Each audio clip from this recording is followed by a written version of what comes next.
இதே ஒரு இன்ஸ்டாகிராம்ல ஒரு பொண்ணு வந்து அரைக்குறையா ட்ரெஸ் போட்டுட்டு வீடியோஸ் போடுறாங்க அப்படின்னா உடனே லைக் போட தோணுதுல, உடனே ஒரு கமெண்ட் போட தோணுதுல, சப்போர்ட் பண்ண தோணுதுல, அப்படியே இன்னொன்னு தோணும், உள்ள போயிட்டு ஒரு ஃபாலோ பண்ணி வைப்போமே, அடுத்தடுத்து என்ன வீடியோ போடுறாங்கன்னு பாக்கலாம் அப்படின்னு தோணும்ல. அது ஏன்டா ஒரு பையனுக்கு வர மாட்டேங்குது? ஒரு பையனா பிறந்ததே ஒரு சாபக்கேடு தான்.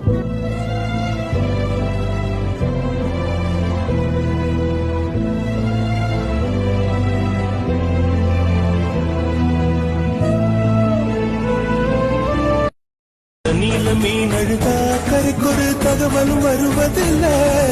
எனக்குள்ள நான் அழுதா துடைக்கவே எனக்கு ஒரு நாடி இல்லை. என் கண்ணீர் ஒவ்வொரு சொட்டும் வைர வைரமா